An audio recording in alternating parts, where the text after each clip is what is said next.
Hi there, this video is following on from a blog post I did not too long ago about discounting and almost the culture of discounting in a lot of businesses, and we can see them across our high street, Aldi, Lidl, the Poundland stores, and you can also see it in places like EasyJet and Ryanair, all really pushing this sort of discounting mentality. But in all those cases, really what they play on is that they are big businesses who can afford to absorb these discounting, and of course they can afford also to put pressure on their suppliers, something that most small businesses can't do. And just to be borne in mind that a lot of discounted merchants have really vanished from the face of British business or world business. So I'm going to give you 5 reasons why I think that discounting is not the way to go for the majority of business.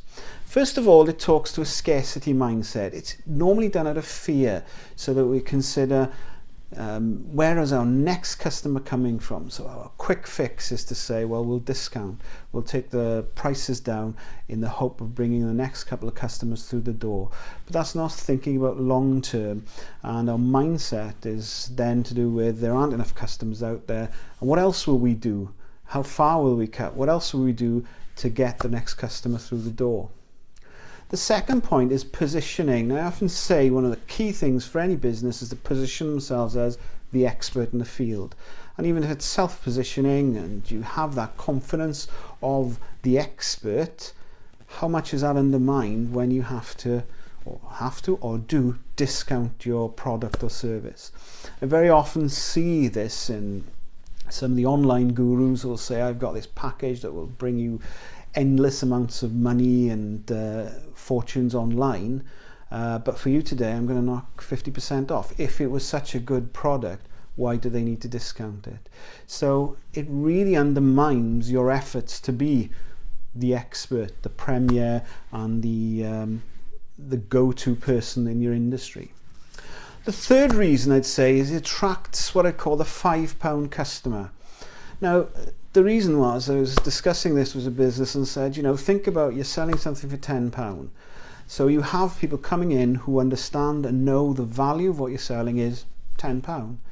The minute you drop that to £5, you're bringing in £5 customers. People who think the value of what you're selling is £5, not £10, and it never was £10. So these customers are more focused on the cost, or the cost to them, than the value it brings.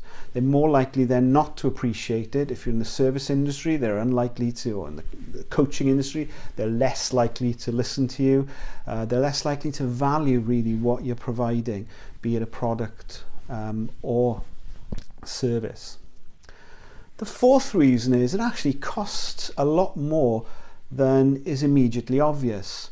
Now, if you can work this calculation out, if you had a product at 40% margin at the moment, and you were to give a 20% discount, you would have to double your sales just to be back where you were originally.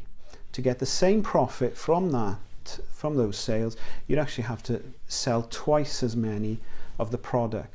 Now, this doesn't seem often what was said about discounting is you get more product out the door, and therefore it'll balance out that the financial loss of discounting, but it is quite difficult to get back to that level of sale.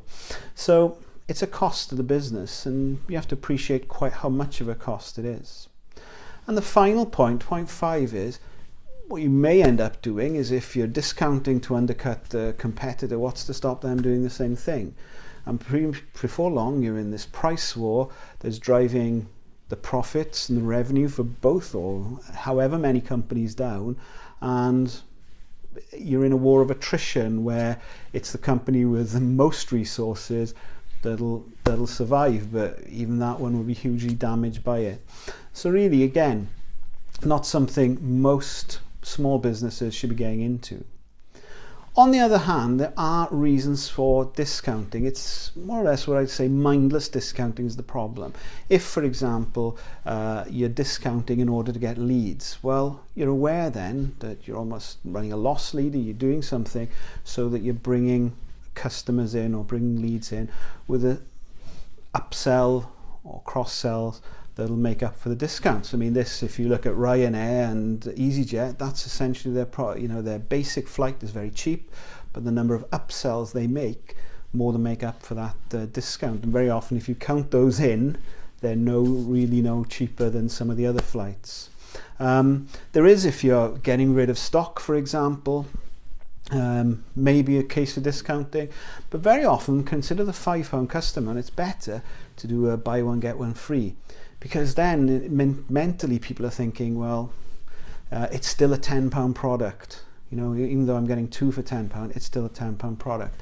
You reduce it by 50%, then people start considering it as that £5 product. So really, that's it. There are reasons, as I say, for discounting, but on the whole, you have to be aware of the downsides, and it certainly shouldn't be a strategy, a main plank of your business. Any questions, as always, on any aspect of business growth, please get in touch, and I look forward to welcoming you on to the next video.